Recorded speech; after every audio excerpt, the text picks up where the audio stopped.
Кодекс кананічнага права з ксяндзом Дмітрыем Пухальскім. Хвала Христу, паважаныя радыёслухачы і ютуб-гледачы. Мы працягваем нашу перадачу Кодекс кананічнага права з ксяндзом Дмітрыем Пухальскім у дыстанцыйным фармаце. Спадзяемся, хутка ўсё гэта скончыцца, і мы зможам вярнуцца ва ўтульную студыю, дзе і якасць гуку лепшая, і, ў прынцыпе, неяк так, можа быць, больш звыкла для наших слухачоў. Хвала Христу, ксяндз Дмітрый. Хвала навеки. Яшчэ плюсам есть тое, што як мы сустракаемся ў прамым эфіры ў нашай цудоўнай студыі, больш званкоў ёсць. Людзі задаюць пытанні, вось, поэтому, цяпер ёсць, пакуль ёсць, як ёсць. Вось, спадзяемся, як Ігор сказаў, што сапраўды гэта хутка закончыцца. Таму ўсіх шчыра вітаю, яшчэ раз віншую са святам Пасхі, асабліва тых, хто святкаваў яго ўчора. Вось, і хай сапраўды вера у воскреслого Христа будзе нашай надзеяй. Амен. А мы записываемся 20 красавіка у панядзелак, і тут варта адзначыць, што на вялікі жаль сапраўды не можам арганізаваць прамы эфір, але ўсё адно, хто хоча, той знойдзе, як даслаць пытанне. І да мяне прыйшло одно такое пытанне не так даўно. Чалавек пражывае ва ўмовах проста адсутнасці каталіцкіх парафій у прынцыпе, так? Але вызнае сябе, як каталіка. Ён там мае гэту царкву братоў нашых праваслаўных, якія не ў еднасці, а да бліжэйшага касцёла штосьці такое каля 350 кіламетраў, ён кажа, так? І ён пытаецца, ці мае ён права туды хадзіць, гутарка не ідзе пра пагрозу смерці ці яшчэ што-небудзь такое. І калі хадзіць, то ўсё ж такі як? Таму што, ён лагічна прыходзіць да высновы, што калі хадзіць кожную нядзелю, то это будзе даволі своеасабліва, канешне. Вось, ці ёсць у нас нейкія адказы з пункту гледжання кананічнага права на гэта пытанне? Ёсць на гэтае пытанне адказ у вельмі знаны для кананістаў, асабліва з нашай тэрыторыі, каноне 844. Вось, які апісвае менавіта такія сітуацыі, калі чалавек, будучы каталіком, можа прымаць нейкія сакраменты ў святынях іншых веравызнанняў, таксама калі прадстаўнікі іншых веравызнанняў могуць прымаць святыя сакраменты і якія это сакраменты ў нашых касцёлах. Дык вось сітуацыя, якую вы апісваеце, яна якраз мае месца. У каноне 844 аб чым тут ідзе гаворка? Першае, на што варта звярнуць увагу, гэта тое, што існуе так званая фізічная немагчымасць звярнуцца да свайго распарадчыка. То есть, сапраўды, адлегласць 350 кіламетраў, гэта, на сённяшні дзень, нават калі на машыне ёсць магчымасць паехаць, это, па-першае, і час, это і выдаткі, і проста, сапраўды, сітуацыя, скажем, нестандартная. Таму у гэтай сітуацыі права дазваляе чалавеку прымаць сакраменты, якія споведь, камунію і намашчэнне хворых, менавіта ва ўсходніх цэрквах, скажем так, якія не маюць поўнай глушнасці з каталіцкім касцёлам, то есть у праваслаўных. І няма гаворкі аб небяспецы смерці. Аб небяспецы смерці ідзе гаворка, калі мы размаўляем з пратэстантамі. Ёсць, прычым з іх боку, но это до нашай сітуацыі не адносіцца.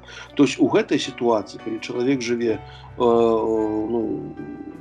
у такім месцы, дзе да каталіцкай святыні мае даволі далёкую адлегласць, ён можа з пункту гледжання касцёльнага права спакойна прымаць вот гэтыя 3 сакраменты: споведь, камунію і намашчэнне хворых, нават не будучы у небяспецы смерці. Тут можа з'явіцца пытанне з іншага боку. Што на гэта нашыя браты праваслаўныя? Дапусціць чалавека да сакраментаў, не дапусціць, з якой, як часта можа гэтыя сакраменты прымаць. Ведаем, што наша права абавязвае вернікаў кожную нядзелю ўдзельнічаць у святой імшы, у Эўхарыстыі. У большасці ўсходніх цэркваў, якія не знаходзяцца ў лучнасці з каталіцкім касцёлам, такога абавязку няма. Вось, таму гэтае пытанне трэба вырашаць на месцы, месцовым святаром. Тады я бы удакладніў яшчэ пару пытанняў. Паколькі нашыя, так сказаць, браты адлучаныя, скажем так, яны маюць вельмі палярныя вучэнні ў залежнасці, у тым ліку ад канкрэтнага епіскапа, то тут ужо як пашанціць. Большасць, конечно, не дапусціла бы яго, калі б ён адкрыта задэклараваў, што ён з'яўляецца каталіком. І ці не будзе з яго боку нейкім актам крывадушша просто паспрабаваць мімікрыраваць, скажем так, пад праваслаўнага? Ну, ведаеце, я кажу, тут, напэўна, сітуацыю трэба глядзець канкрэтна, вычуць яе канкрэтна. Я знаю сітуацыі таксама ў Расіі. Мои знаёмыя жылі даволі доўгі час на працы. Вось яны бацюшку сказалі, што яны католікі, бацюшка, ну, да гэта, ну, спачатку не зусім, можа, так, але пасля ён разумее вашы духоўныя патрэбы, яны спакойна хадзілі кожную нядзелю святых сакраментаў. То есть эту ситуацию, напэўна, трэба вывучыць. Конечно, ситуации бывают розныя, вы кажаце, полярные бывают ситуации. Вось. Поэтому это трэба вывучыць. Конечно, приступаешь до споведи, до святой коммунии, ну, можа, и не пытаются, кто ты поверил знание. Напэўна, их пытаются, напэўна, падманваць нельга. Ясно. Падман — это падман, як бы там не было. Вось яшчэ такое цікавае пытанне. Ён кажа, што пакуль што гэтага не робіць, бо там, наколькі я памятаю, абавязак прымаць увогуле святую камунію, святое прышасце, ён ёсць толькі раз на год жа, так у нас? Ну, мінімальна, да. І ён кажа, што раз на год ён там можа даехаць да Масквы, як найбліжэйшага пункту. Значыць, гэты чалавек павінен вырашыць фактычна сам для сябе, але калі ён будзе наведваць нават рэгулярна, скажем так, праваслаўныя нейкія парафіі, то ад гэтага, скажем, касцёлу ён не здрадзіць, калі такія абставіны. Абсолютно нет. Тут трэба з нармальнасцю падыходзіць да кожнай сітуацыі. Вось, цяпер ёсць такая магчымасць, пра якую вельмі часта ў сувязі з пандэміяй гавораць, магчымасць прыняцця духоўнай святой камуні. А пра гэта ёсць матэрыялы, я думаю, ўжо, каб не паўтараць на католік бай, цяпер у інтэрнэце сапраўды вельмі многа, каб вернікі з гэтага карысталіся. Таму таксама это чалавека варта заахвоціць. Ну, бо, кажу, сітуацыі розныя бываюць, вось, але каб святую камунію такім чынам прыняць духоўна, таксама вельмі важна. Добра, дзякую. І у мяне яшчэ одно было пытанне, ну, можа, не на перадачу было, але людзі просто званяць у куру і пытаюцца, вот ужо 2 чалавекі было такое пытанне, думаю, што варта на яго адказаць у эфіры. Звязана зноў-такі з цяперашняй сітуацыяй пандэміі, коронавірусу, які, на жаль, перажываем таксама, ну, ўжо з'яўляецца парафіяне, у каго хтосьці ляжыць у шпіталі. Бывае вельмі розны. Вось, і у аднаго чалавека з'явілася пытанне, як быць са споведдзю канкрэтна ягонай мамы.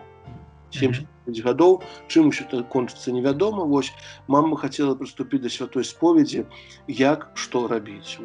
Ну, сітуацыя выглядае так, што, на жаль, у інфекцыйны аддзел, гэта, напэўна, лепш ведаеце, чым я, нікога не пускаюць, святара таксама. Тут сітуацыя абсалютна адназначная, вось, няма магчымасці. Вось, таму я думаю, што ў бліжэйшы час з'явіцца таксама артыкул на Католік Бай, вось, наконт формы дасканалага жалю, да, які пры немагчымасці фізічнай споведзі адпускае ўсе грахі, і вось гэта практыкі духоўнай святой камуніі. Калі чалавек, дзякуй Богу, выздараўлівае, ўсё будзе нармальна, пасля ўжо ўсяго гэтага ён прыходзіць у святыню, спавядаецца і кажа, што такую рэч учыніў. Больш таго, ёсць таксама, як мы ведаем, апостальская пенітэнцыярыя удзяліла магчымасць адпусту, атрымання поўнага адпусту для хворых, для тых, хто апякуецца хворымі. Вось, таму, я кажу, сёння-заўтра, спадзяюсь, артыкул на Католік Бай паявіцца, там, дзе вельмі канкрэтна будзе ўсё распісана. Вось, таксама заахвочваю, каб вернікі азнаёміліся з такой сітуацыяй. Дай Божа, каб яна нікога не кранулася, вось, але можа быць усяляка. Але тут ёсць нюанс, каб атрымаць поўны адпуст ад пенітэнцыярыі, трэба ж паспавядацца, а тут паспавядацца немагчыма. Не. Гэта ўлічвай. То есть тут, бо жаль дасканалы, ён прабачае ўсе грахі ў такой сітуацыі. І таму можна атрымаць адпуст, нават, ну, узбудзіўшы сабе это дасканалы жаль. Ясна. А вось гэты нюанс з дасканалым жалем, гэта звязана з... Гэта кампетэнцыя ўлады біскупа, гэта часовая функцыя, скажем так, або пастаянная? Не, наогул права касцёла гаворыць аб тым, што пры немагчымасці паспавядацца, дасканалы жаль, ён адпускае ўсе грахі. Ну, гэта калі ты падаеш у самалёце, груба кажучы. Ну, але Чым такая сітуацыя адрозніваецца? Ну тут фактычна, на жаль, нічым. Так, вось. Але вось пандэмія скончыцца, так? Тады этому чалавеку трэба прыйсці да споведзі. Вось так яно. Значыць, Так. все-таки абмежаванні ёсць. Конечно, Просто конечно. Трэба прыйсці да споведзі, паспавядацца, і паспавядацца ў тых грахах, якія на ўзроўні сакраментальным яшчэ не былі адпушчаны. можна ўдзяліць агульнае адпушчэнне ў такой сітуацыі без фізічнай прысутнасці каля чалавека? Сакрамент, на жаль, не ўдзяляюцца без фізічнай прысутнасці. Значыць, каб нават удзеліць агульнае адпушчэнне, трэба прынамсі, каб яны стаялі на плошчы перад табою, я так разумею. Так. Ну і на агульнае адпушчэнне тоже таксама улады біскупа распаўсюджваецца больш. Нават канферэнцыя павінна адкрэсліць сітуацыю, калі такое адпушчэнне можна ўдзяліць. Тут таксама гэтым нельга надужываць. Ну, ясна. Сітуацыя такая. Жаль дасканалы прабачае ўсе грахі, это праўда. Чалавек шчыра шкадуе, прычым з-за любові да Пана Бога. Вось, жаль адпусціць усе грахі. Не, ну, в прынцыпе, так, тут нейкай маральнай перашкоды няма, таму што, каб нас пускалі ў інфекцыйныя стацыянары, ясная справа, мы б там спавядалі. Мы апранулі б святары якія-небудзь сродкі абароны і нармальна бы спавядалі, я так лічу, правда? Ну, але пакуль такая сітуацыя ёсць, што інфекцыйная, асабліва цяпер, нікаго нават няма мовы. Ну, ясна. Слухайце, а вось хацеў спытаць, так, а калі б, напрыклад, троху была іншая сітуацыя, калі б быў бы развіты інстытут гэтага медыцынскага капеланства, то такое... Абсалютна. Цяпер у тых краінах, дзе развіты інстытут капеланства, таксама капеланам уваход забаронены ў інфекцыйны аддзел. Сур'ёзна? Нават у Італіі, у Польшчы? Нават у Польшчы, у Італіі капеланы не могуць. На жаль, гэта вельмі балюча для чалавека, можа быць, што адыходзіць такім чынам. Вось, але гэта такая сітуацыя. Нідзе капеланы не могуць увайсці. Што апостальская сталіца кажа на гэты конт? Гэта входзіць глобальная сітуацыя. Так, сітуацыя глобальная, таму выдадзена гэта магчымасць адпусту. Тут уже клапоціцца касцёл аб духоўным дабры чалавека, пазбаўленне чалавека. Вось таму ўжо дзесьці каля месяца, дакладна дату не памятаю, зараз каля месяца таму назад, вось пентыцыярыя выдала такі дакумент. Можна атрымаць і адпушчэнне грахоў, можна атрымаць поўны адпуст.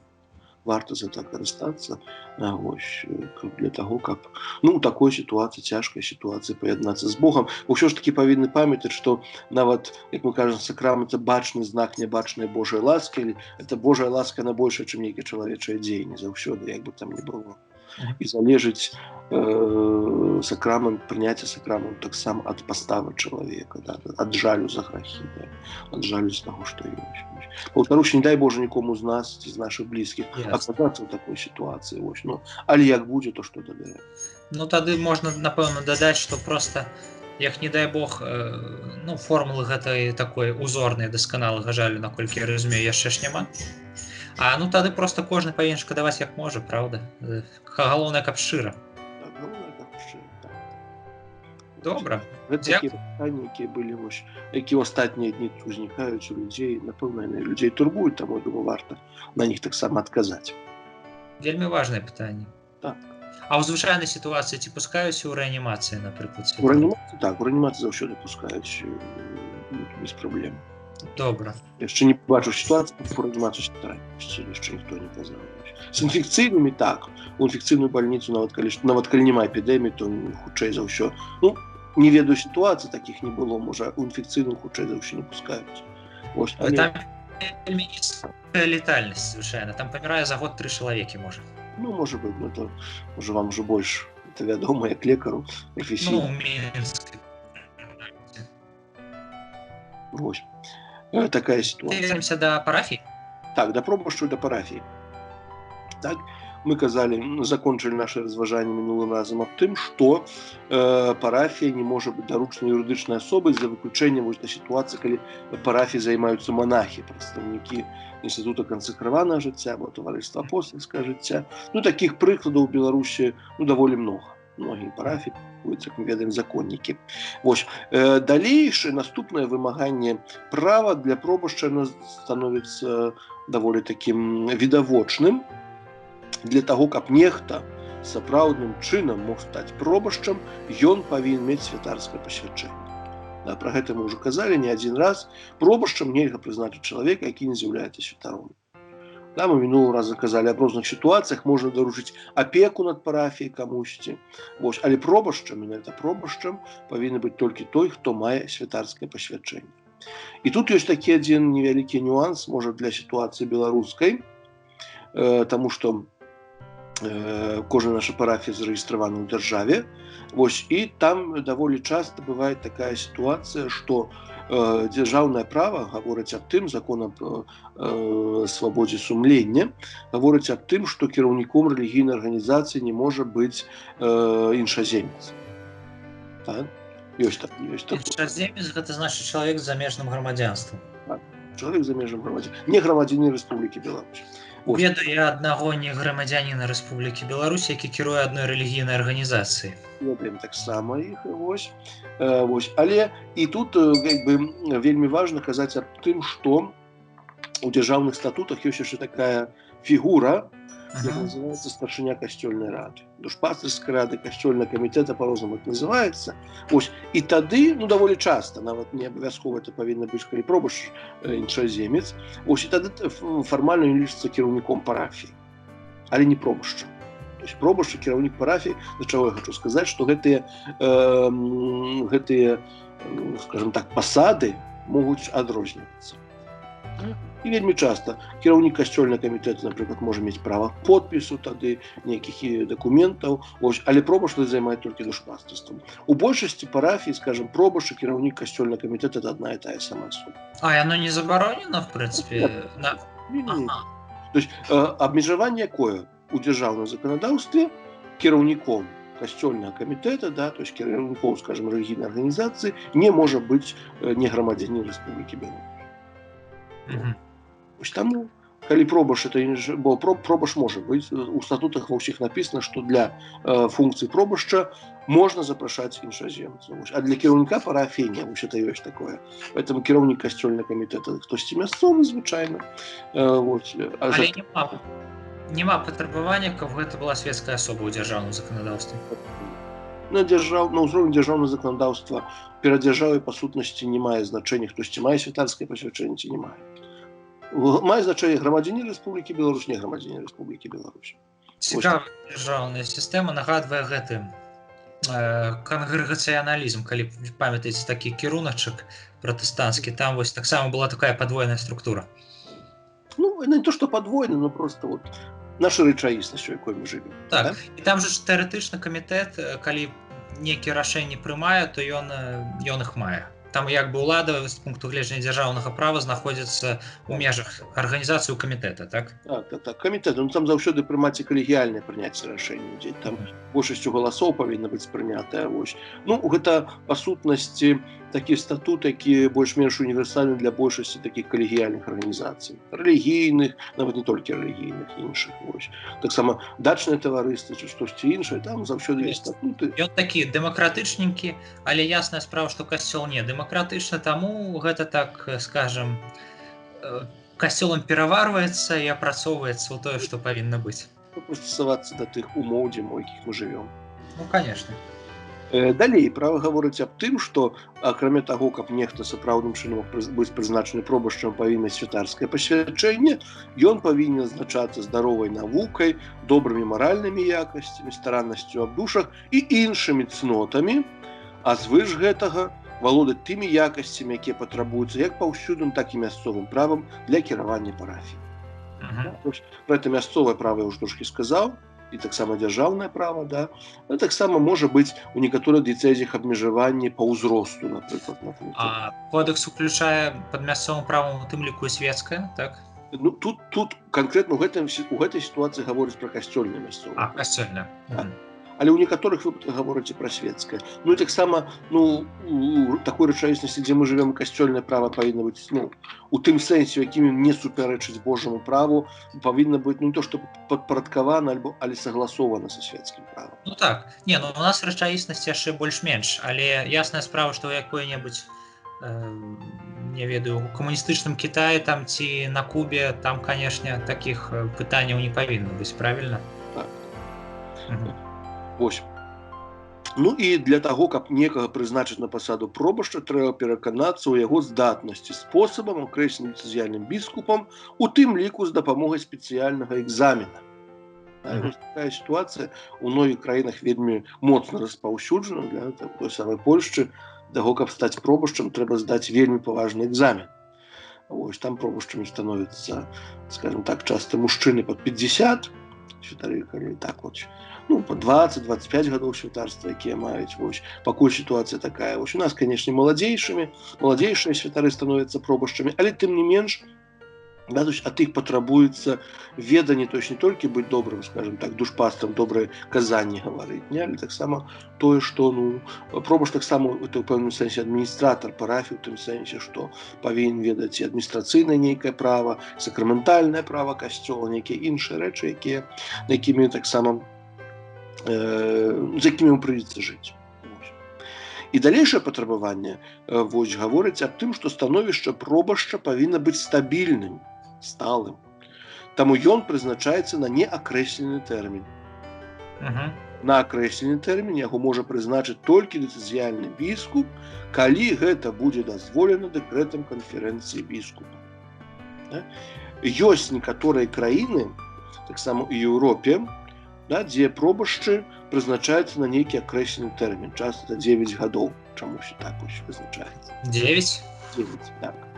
Можна назваць прыклад гэтых краін, калі не сакрэт, калі вы так памятаеце? Я не хачу падмануць зараз, вось, бо значит, некаторыя ёсць, там права часамі мяняецца, вось, але гэта права ёсць. Да? І некаторыя краіны гэтым карыстаюцца, да? То есть пробашч можа быць нейкі адну кадэнцыю альбо 2 кадэнцыі, вось па-всякаму гэта бывае, вось, але то есть гаворка аб тым, што наогул пасада пробашча стабільная. Да? То есть пробашч павінен быць той, хто у парафіі, скажем так, даволі доўгі час. Понятно, што пытанне стабільнасці такое, ну, не зусім канкрэтнае. Да? Людзі кажуць, што ў нашай дыяцэзіі практыкуецца ратацыя праз нейкі тэрмін. Звычайна гэта 5 гадоў. Гэта праўда ці не? Ці проста людзям так падаецца, таму што проста там дзесьці пробашч памяняўся і ўсё? Ну, у нашай тэмай на Мінска-Магілёўскую. Так. Ну, як такавой ратацыі. Не, змены персанальна адбываюцца. Просто зараз абмяркоўваем такую папулярную тэорыю на ўзроўні касцёльных плётак, што вось у нас ёсць канкрэтна прапісаныя курыі тэрміны пробашчаў і іх ратируюць там кожныя 5-6 гадоў. Няма. Таму што, зноў-такі, біскуп можа зрабіць дазволу канферэнцыі біскупаў. Да? То есть, калі акрэсліваць які... Канешне, біскуп можа мяняць святароў, это не праблема. Але як закон гэта каб было, да, 5 гадоў, там, ці 6, ці 10, ці сколькі, на гэта павінен быць дазвол канферэнцыі біскупаў. Значыць, людзі робяць проста паспешныя высновы. Напэўна, пробашчаў памянялі з нейкіх іншых прычын. Так, напэўна. Это нармальная сітуацыя, ратацыя, абсалютна нармальная сітуацыя. Таксама людзям трэба сказаць, што часамі думаюць, вось аднаго святара нам забралі, значыць, ён чымсьці там правініўся, ці біскуп яго пакараў, ці яшчэ штосьці зрабіў. Можа пакараў, можа ўзнагародзіў, ніхто не ведае.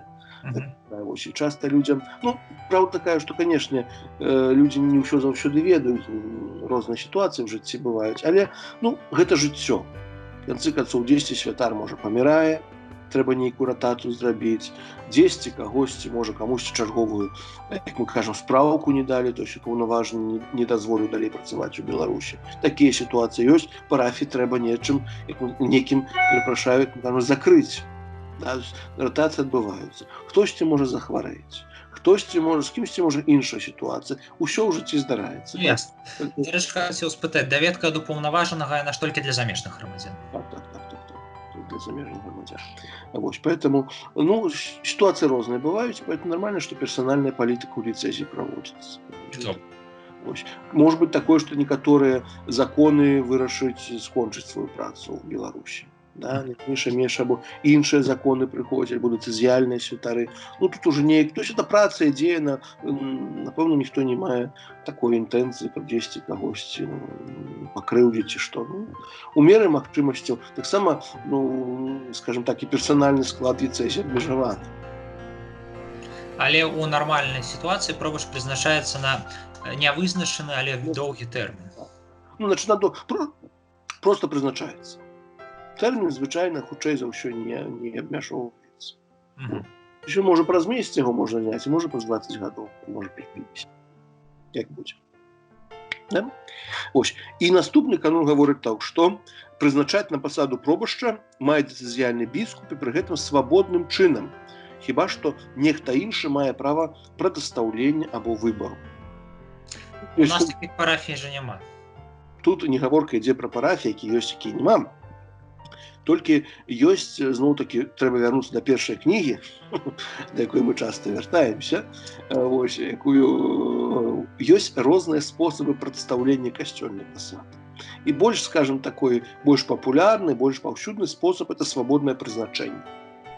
Да? Часцей за ўсё свабоднае прызначэнне дэцызіяльным біскупам. А яшчэ што ёсць? Ёсць яшчэ ёсць прадастаўленне на пасаду, ёсць зацвярджэнне выбару, ёсць хадатайніцтва. Спосабы. А ёсць прыняцце выбару, якое не патрабуе зацвярджэння, напрыклад, Святы Отец. Таксама пасада. Яго выбіраюць, але это зацвярджэнне не патрабуе выбару. А часцей за ўсё зацвярджэнне патрабуе нейкага, выбар патрабуе нейкага зацвярджэння. Да?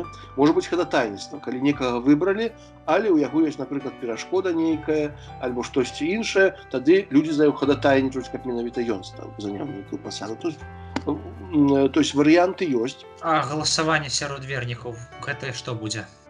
Гэта не сярод вернікаў. То есть якраз на прызначэнне пробашча тут свабодным чынам, то есть свабоднае прызначэнне або прадастаўленне на пасаду, зараз пра яго скажам. Не, ну ясна, што прызначае біскуп, але, напрыклад, біскуп хоча правесці апытанне. Ён выбірае 4 кандыдатаў і дае, напрыклад, парафіянам выбар. Такое практыкуецца дзе-небудзь у свеце, ці гэта занадта дэмакратычна? Не чуў пра такую рэч. Дзесьці ва Францыі там біскупа абіраюць, таму ці мала што. Гэта яшчэ яго абіраюць. Яго проста абіраюць, пасля Святы Отец яго павінен зацвердзіць. Часоў канкардату Наполеона ідзе такая сітуацыя. Ну, яна сталася, напэўна, так можа быць. Але тое, што я кажу, гэта ультрафантастычная схема прызначэння пробашчаў. Такога няма. Ну, я не сустракаў нідзе такую сітуацыю. Да, то есть свабодным чынам, то есть, грубо кажучы, дэцызіяльны біскуп прызначае нейкага святара, які адзначаецца адпаведнымі якасцямі, пра якія мы казалі, прызначае пробашча парафіі. Ну, звычайна так ёсць, што ўсё ж такі перад прызначэннем, ну так это чыста па-чалавечы, біскуп размаўляе са святаром, кажуць, ёсць планы прызначыць. Там вікарыя там можа не пытацца, а пра пробашча ўсё ж такі, ну, перад чалавекам адкрываецца нейкае новае поле дзейнасці. Ну, просто так паразмаўляе біскуп. Хаця прызначае фармальна свабодным чынам, але так ужо там нават хаця бы, я кажу, 4 вочы, да, то есть ці згодны там, ці няма нейкіх перашкодаў, ці не бай. Ну, усякія бываюць сітуацыі, то ўсё ж такі па-чалавечы, бо понятно, што дэкрэт напісаць можна, праблем няма. Біскуп напісаў дэкрэт, але сітуацыі таксама розныя бываюць, таму, але і так это называецца свабоднае прызначэнне. Да? То есть, але ёсць другая сітуацыя, калі мы ўспомнім парафіі, напрыклад, якія абслугоўваюць законнікі. Законнікі, я зараз скажу, можа скарочана, каб мы разумелі, пад законнікамі, так, у шырокім значэнні гэта слова, мы разумеем прадстаўнікоў інстытуту кансакраванага жыцця, грубо кажучы, таварыства апостальскага жыцця. Там у іх ёсць трошкі розніца, можа не будзем у яе ўваходзіць, але тое, што ў нас такой звычайнай мовы называюць законнікамі. Да? Тут ужо сітуацыя трошкі іншая. Тут ужо правінцыял законнікаў прадастаўляе біскупу кандыдатуру на пробашча. Да? І біскуп яго зацвярджае. Або не зацвярджае. Да? То есть такая ситуация. Тут уже нема свободного выбора, то есть уся процедура прадугледжвае менавіта вось такую схему. Але гэта тады, калі касцёлам апякуюцца законнікі, але сам касцёл дэцызіяльны, правильно? Неважно хто. Калі просто касцёл ордэнскі, то там-то і біскупа дазвол не патрэбны. Там-то не можа быць парафіі, правда? Можа не быць парафіі. Нет, у любым выпадку. Калі там няма парафіі, тут мы гаворым пра пробашча менавіта парафіі. Нема парафіі, заўсёды прызначаецца рэктар касцёла. І таксама прызначае заўсёды біскуп, як бы там не было. Але мы гаворым зараз пра пробашча парафіі. неважно, кому будынак касцёла належыць. Бо мы казалі, што сам будынак касцёла можа належаць альбо ордэну, альбо дыяцэзіі. Там это ўжо падпісваюцца спецыяльныя дамовы, там хто будаваў, гістарычны гэтак далей. Да? Але неважна, чый это касцёл, але мы гаворым пра пробашча парафіі, да? Пра заняцце душпастарствам канкрэтна. Значыць, парафіі могуць быць толькі ў складзе дыяцэзіі. Не можа быць парафій пры кангрэгацыі, пры ордзене, пры таварыстве апостальскага жыцця. Не можа быць. І не займацца. Да? Але парафія заўсёды ў дыяцэзіі. Всё, вось гэта вельмі важнае пытанне, каб я зразумеў. Не можа быць, што парафія на вылучы. То есть у нашай дыяцэзіі, якія ўсе там парафіі знаходзяцца, якія апякуюцца законнікі, это парафія Мінска-Магілёўскай архідыяцэзіі. Ясна. І ўжо там не важна хто. Ось, але працэдура прызначэння пробашча трошкі адрозніваецца ў дыцэзіяльных святароў і ў манаскіх святароў. Об этом я говорю. Да? Вось, поэтому такая справа ёсць. Далей. Вакантную парафію біскуп даручае таму, каго пасля разважання ўсіх абставін палічыць здольным да ажыццяўлення апекі над дадзенай парафіі, выключаючы усялякія асабістыя перавагі. Так пра гэта гаворыць Кодекс. Ясна, да? Для таго, каб скласці перакананне аб прыдатнасці, біскуп павінен пазнаёміцца з меркаваннем дэкана, правесці адпаведнае даследаванне гэтага пытання, выслухаўшы пры неабходнасці меркаванне некаторых прэзбітараў, а таксама свецкіх вернікаў. Тое, што трошкі вы ўспаміналі пра галасаванне. Справа дазваляе ў некаторых сітуацыях выслухаць меркаванне прэзбітараў, якія працуюць, можа, у суседніх парафіях, або свецкіх вернікаў. Якім чынам біскуп гэта будзе рабіць і ці будзе рабіць наогул, бо это не абавязак. Можа. Да, ну, можа, звычайна это робіцца ў вялікіх дыяцэзіях, вось, калі, можа, біскуп не так цесна знаём з сваім прэзбітэрыем, бо ўсё ж такі нават, калі ўзяць архідыяцэзію варшаўскую, дзе там, дакладна не ведаю, напэўна, каля 1000 святароў, можа, трошкі менш, 800, 900, ну, взять Минско-Могилевскую, где 130, розница есть. Да, то есть, поэтому, конечно, больше тесное супрацоўніцтва біскупа з сваім прэзбітэрыем, вось ён больш-менш ведае святароў, вось, ну, нейкім чынам там перад прыняццем рашэння можа з кімсьці пракансультавацца, это яго права. Да, то есть, але то, што вы ўспаміналі, тэарэтычна магчыма такое, што выслухае меркаванне свецкіх вернікаў, якім чынам? Ну, ясна, мае права не прыслухоўвацца і ўсё такое. Так. Далей. Што далей? Калі катедра біскупская становіцца вакантнай, мае перашкоды, мы пра этой сітуацыі казалі, да, жыццё у дыяцэзіі далей ідзе, нікуды не дзеецца, да, то дыцэзіяльны адміністратар, асоба, якая часова кіруе дыяцэзіяй, што яны павінны? Ён можа устанаўліваць або зацвярджаць прэзбітара, якія былі прадстаўлены на пасаду пробашча, да, то есть калі у дыяцэзіі няма біскупа, вакантная сталіца, або біскуп мае перашкоды, той, хто кіруе дыяцэзіяй, дыцэзіяльны адміністратар, можа зацвярджаць тых, каго прадставілі, то есть законнікаў, але прызначаць пробашчаў на парафію ён можа толькі ў тым выпадку, калі катедра больш за год заставалася вакантнай. Да, то есть калі на працягу года няма біскупа ў дыяцэзіі, так, альбо біскуп мае перашкоды, толькі тады адміністратар можа прызначаць пробашчаў. Так. Ситуация может быть такая, что бискуп помирает, выбирает администратора, и он там будет, не ведаю, там, тыдзень-два, покуль что-то не вырашится, за тыдзень-два может столько справ наробить. Поэтому прав вельмі часто абмяжоўваюць адміністратараў дыцэзіяльных рабіць толькі тое, што сапраўды неабходна. Калі ўжо больш года, тады понятно, што парафія не можа без пробашча быць, тады можа прызначыць. Але калі ўжо года няма, там пару тыдняў, пару месяцаў, цяпер кажу, сітуацыі вельмі рэдкія, калі дыцэзіяльны адміністратар вельмі доўга кіруе, ну бо вельмі лёгка цяпер звязацца з апостальскай сталіцай. Ось, калі біскупа няма, каб прызначылі новага біскупа, хаця б адміністратара апостальскага. Апостальскі адміністратар ўжо можа многа чого рабіць. Дыцэзіяльны, часцей за ўсё святар, ось, ну ён так робіць толькі тое, што неабходна для функцыянавання дыцэзіі. А ў Магілёўскай дыяцэзіі за савецкім часам то біскупа не было, а адміністратар быў? Значыць, быў астатні, хто быў, то быў біскуп Болеслаў Слоцкавец. ён памёр у 81 годзе, вось, але ён не быў на тэрыторыі савецкай. Я дакладна біяграфію зараз уже не памятаю яго. Вось там у яго былі праблемы, вось.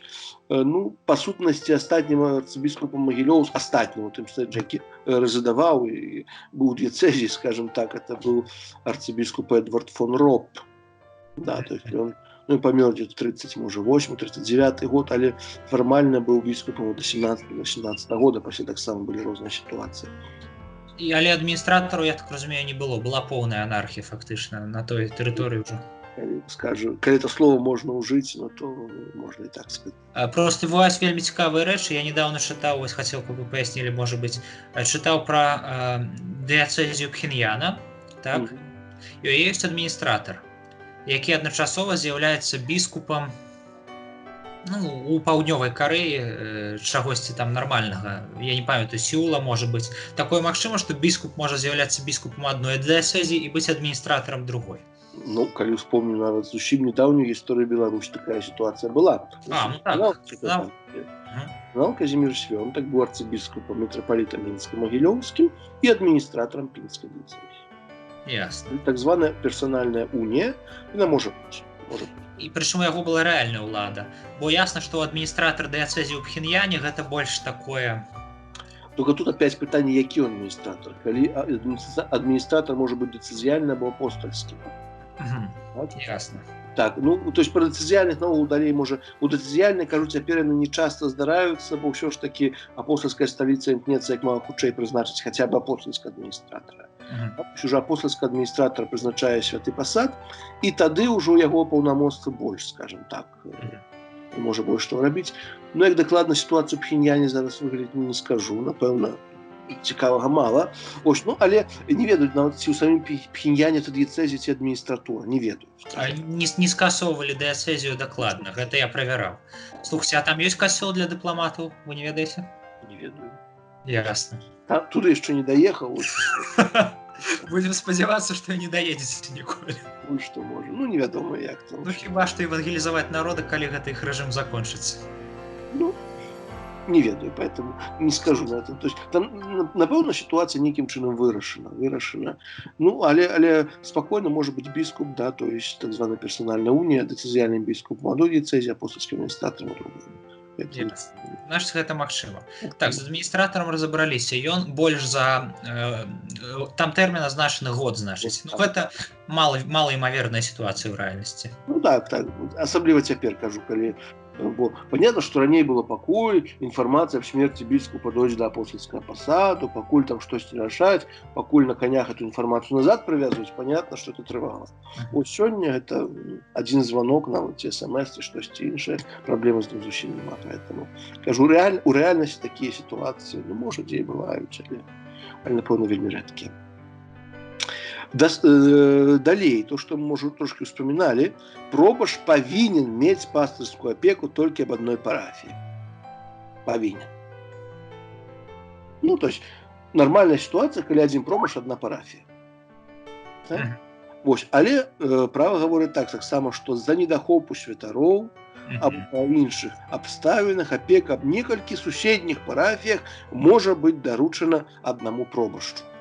А ён тады будзе з'яўляцца пробашчам усіх тых парафій? Это уже залежит от бискупа. Может быть. То есть на перашкоды няма, каб яго прызначыць пробашчам 2 альбо 3 парафій. А может быть так, что ён будзе пробашчам толькі адной парафіі, а на других парафіях вакант? Может быть такая ситуация, только пытанне, а кто на другим парафіі будзе адказваць за душпастырства? Светскі. Ну, карасей, я так разумею, біскупу Карасей... Может быть такая ситуация. Ну, але як ёсць свята, чаму не прызначыць пробашчу? Ну, значыць, на практыцы найчасцей біскуп просто прызначае яго пробашчам у такой сітуацыі ў некалькі парафій.